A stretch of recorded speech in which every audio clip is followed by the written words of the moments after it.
Hello and welcome to Seeking Answers. I'm Rob and today I'm in Woolpit in Suffolk, England, and today we're investigating the green children of Woolpit.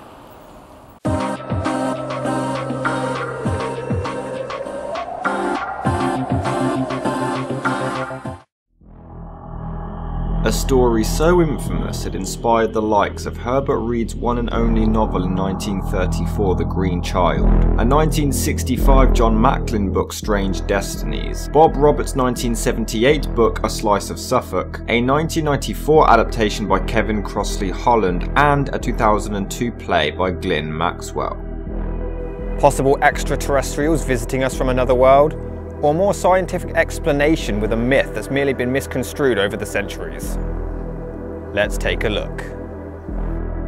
Woolpit is a small village in the area of Suffolk, England, originally titled Woolpit in the 10th century, later being changed to Wolfpeat. Old English translates this to Wolf Pit, an area of pits used for trapping wolves, which is what the village is allegedly known for, although that's only speculation and may even be a completely different myth itself.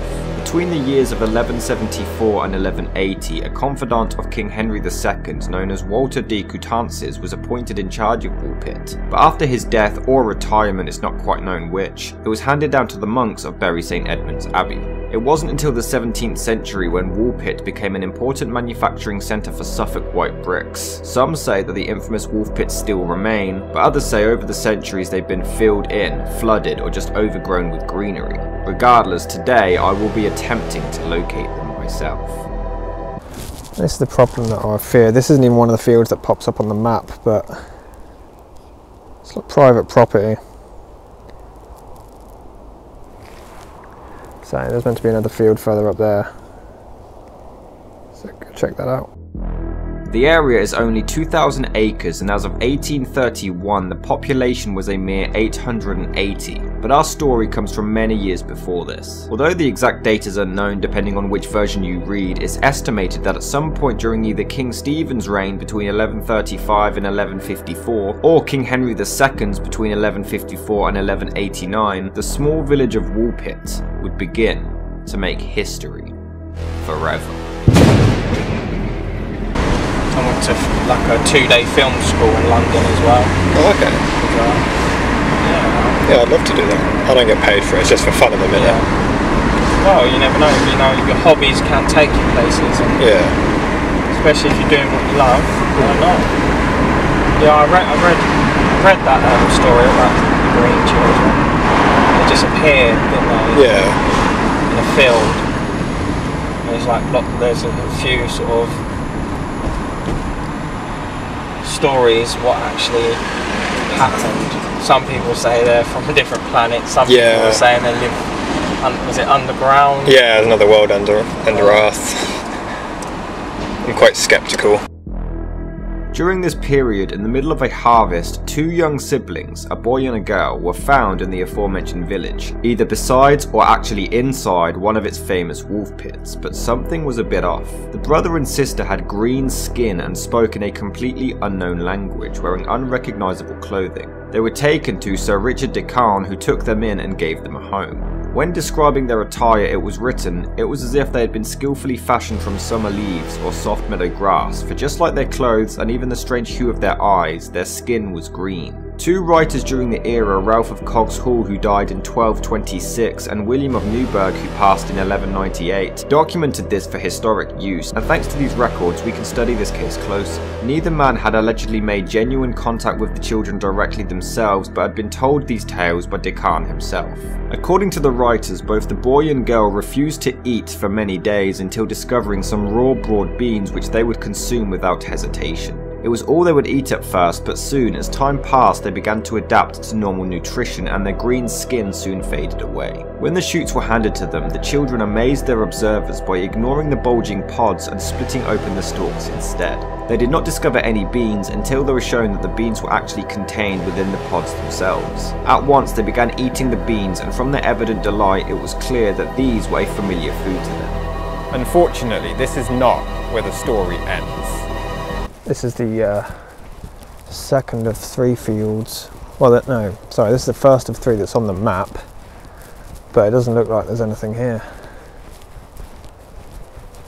safer than this park. So I mean, on Google Maps when I was back at home, it was actually the largest park that looked like there was something that could have been the Woolpits. So I haven't checked that out yet, but just having a roam here.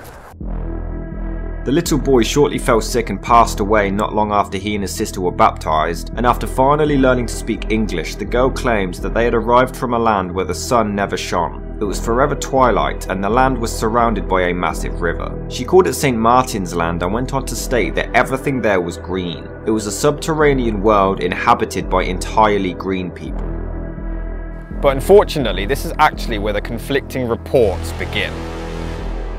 In one story, the children were herding their father's cattle when they heard a loud noise and somehow found themselves in the bottom of the Woolpit. Another report claims they were lured into a cave until they followed the sounds of some bells emerging in Woolpit rather than their own world. Others cite that they were gazing across the river when they spotted a land far brighter than their own. Once in the aforementioned cave, they were hit with a flood of light, causing them to tumble headfirst into the pit. The bells are believed to have been from Bury St Edmunds, however the children would have been in Thetford Forest, which is 40 kilometers away, making it impossible for them to have heard church bells from that distance. It's also noteworthy that there is a village called Fornham St Martin around 9 miles from Woolpit, which would explain the name the girl gave their world of St Martin's Land. Well, mystery solved then. Why am I even here? They literally said they were from Fornham St Martin's Land.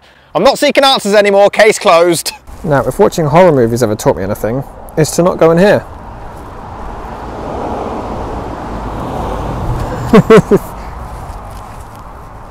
But since when do I listen? She asserted that the inhabitants and all they had in their home country were of a green colour and that they saw no sun but enjoyed a degree of light like what is after sunset. That she and her brother were following their flocks when they came to a certain cavern, on entering which they heard a delightful sound of bells. They went, wandering on through the cavern until they came to its mouth when they were struck senseless by the excessive light of the sun, and this they lay for a long time. Being terrified, they wished to fly but they could not find the entrance of the cavern before they were caught. Over the years, the girl was employed as a servant and even ended up marrying a man around 40 miles from Woolpit. It would later be concluded that she was named Agnes and her husband was a royal official named Richard Barr. There's enough historical evidence to conclude that this girl did indeed exist, but it's unclear whether she was actually the original Green Child or not, and although it's been stated that descendants of her still live within Woolpit, they have never correctly been identified. Were the stories this girl told simply a child's imagination ran wild? Or was there something more sinister at work?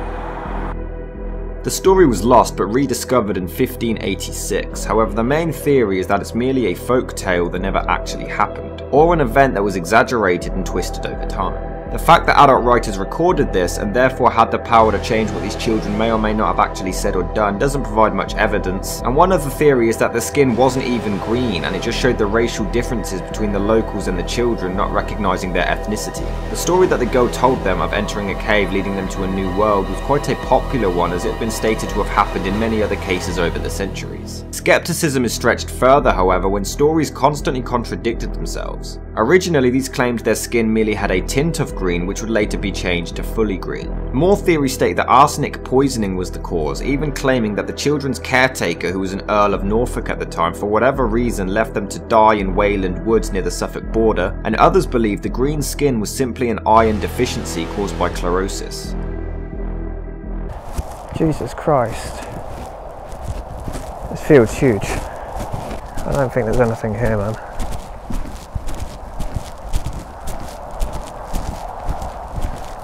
All I can see is a sprinkler, benches. It's eerily quiet. Well, I guess everybody's at home and not investigating a field for some little green aliens, allegedly.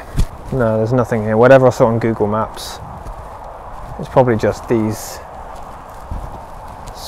like shaven, squared parts of the field, which are used for whatever reason. However, many still maintain this story is real, even citing the concept of the children possibly being aliens or inhabitants of a world beneath our planet. In 1621, Robert Burton stated that the children fell from heaven, a theory backed up by historian Francis Godwin. In 1996, an astronomer by the name of Duncan Loonan claimed that the children were accidentally transported to Woolpit from their home planet as a result of a matter transmitter malfunction. He thinks their planet may be trapped in a synchronous orbit around its sun, presenting conditions for life only in a narrow twilight zone between a fiery hot surface and a frozen dark side, and their green skin was a side effect of consuming the genetically modified alien plants eaten by the planet's inhabitants.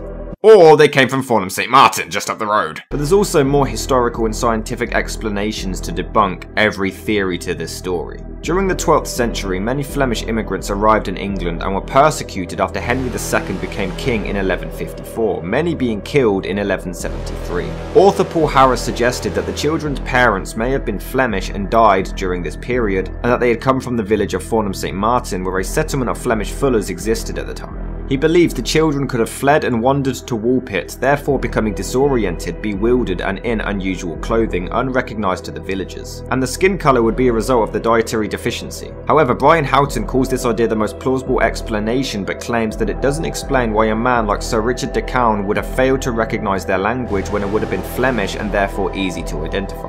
Others state that they were speaking their own village's unique dialect, which outsiders would have found unintelligible.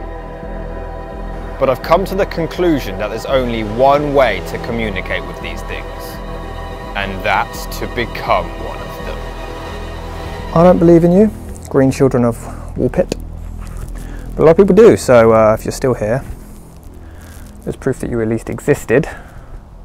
I'm wearing a microphone if you want to make a noise there, or do something to the camera, let yourself be known. Use the camera or the microphone to show your voice.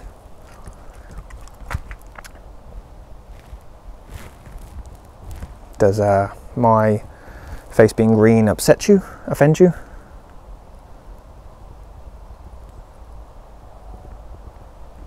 Yeah. I don't think you're real. Prove me wrong.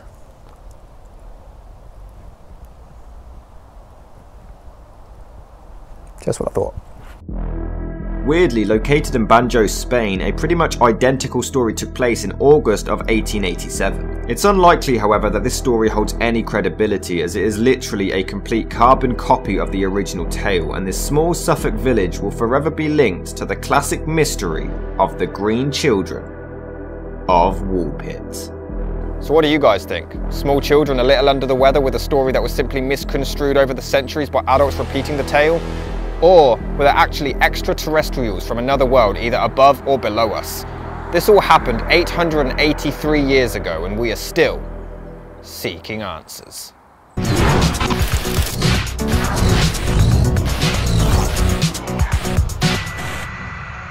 Well, we're not, because they were from Farnham St Martin. They literally said it, but you know, whatever. Seeking answers, there were aliens.